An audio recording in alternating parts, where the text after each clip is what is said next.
Hello friends, मैं आपनलोকৰ বাবে আজি নতুন ৰেচিপি এটা লৈ আহিছো। এটো হৈছে ভেদাইলতাৰ জোল। তাৰ বাবে আমাক লাগিব ভেদাইলতাৰ কেইটামান পাত আৰু মই এইখিনি মিক্সিত পেষ্ট বনাই লৈছো। আপোনালোকে পটাটো পিছি ল'ব পাৰে। এয়া সব এনেদৰে পেষ্ট বনাই ল'ব লাগিব। আৰু ইয়াৰ লগতে আমাক প্ৰয়োজনীয় আনখিনি বস্তু মই ৰেডি কৰি থৈছো। সেইখিনিও মই আপোনালোকক দেখাই দিছো। ইয়াত আমাক লাগিব কেইটামান দুটা আলু মই সিজাই লৈছো, আদা নহৰু পেষ্ট, জলকীয়া, পিয়াজ এটা, জালুক গুড়ি 1 টেবুলস্পুন, জিৰা 1 টেবুলস্পুন, তেজপাত আৰু চাউলৰ গুড়ি 2 টেবুলস্পুন। এতিয়া আহক আমি আমাৰ ৰেচিপিটোৰ বাবে তৈয়াৰ কৰোঁ। এয়া সব এটা মই গেছত কেৰাহীটো উঠাই দিছো আৰু ইয়াত আন্দাজ অনুপাতে তেল দি দিছো, মিঠাতেল। আৰু এতিয়া তেল গৰম হৈ গৈছে। এতিয়া ইয়াত আমি পিয়াজ দিম।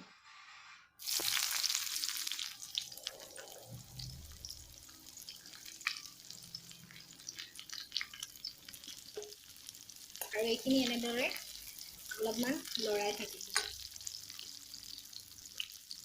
আৰু এতিয়া তেজপাত দিছো ইয়াত।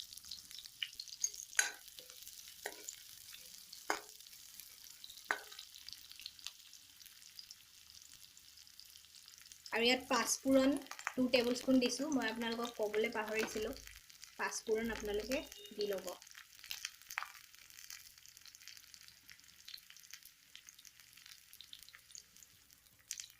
এতিয়া আদা নহৰু পেষ্টটো দি দিছো আৰু ইয়াত পুনৰ এনেকে লৰাই থব।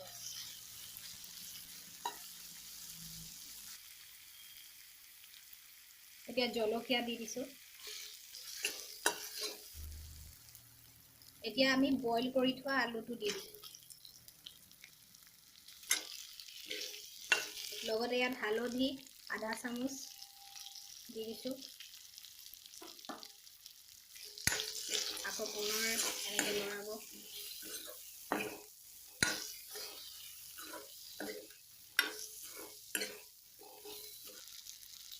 এতিয়া আমি এই জিৰা গুড়ি আৰু জালুকৰ গুড়ি যিখিনি থৈছিলো সেইখিনিও দি দিছো।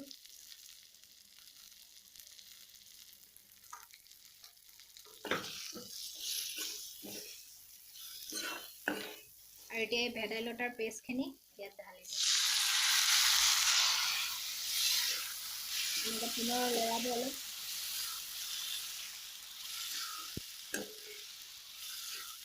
নিমখ 1 টেবুলস্পুন দি দিছো।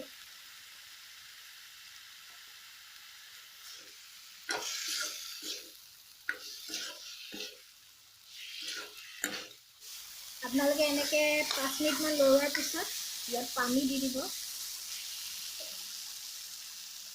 মই 1 গ্লাছ পানী দি দিছো।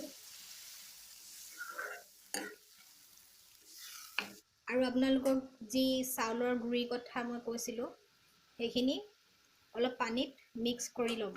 মিক্স কৰি পিনে কেৰাহীটোত ঢালি দিব। মই আপোনালোকক দেখাই আছো, চাই থাকক। এয়া সব এনেকে ঘোল বনাই লৈ কেৰাহীত ঢালি দিছো।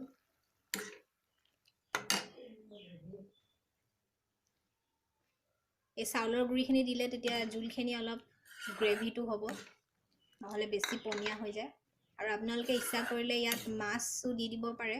এতিয়া জোলটো খাবলৈ আৰু সোৱাদ হয়। এতিয়া মই যিহেতু মাছ আনি থোৱা নাছিলে তো মই এনেদৰেই খাম। আৰু আপোনালোকে নিশ্চয় বনাই খাই চাব পাৰে।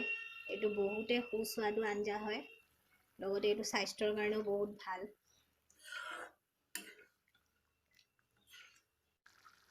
এতিয়া এনেদৰে অলপ দেৰি মানে 5 মিনিট মান এনেদৰে উতলাৰ পিছত আপোনালোকে গেছটো অফ কৰি দিব। খাব পৰা হৈ গৈছে। আৰু যেহেতু আমি সৰুতেও পাইছিলো মানিমুনি ভেদাইলতাৰ পেট ভাল কৰে, আপোনালোকে নিশ্চয় জানে। তো এইটো আপোনালোকে প্লিজ এবাৰ ট্ৰাই কৰি চাব ঘৰত। এয়া সব মই বাতিত আপোনালোকক উলিয়াই দেখাইছো। এয়া ভেদাইলতা জোল আমাৰ ৰেডি হৈ গৈছে।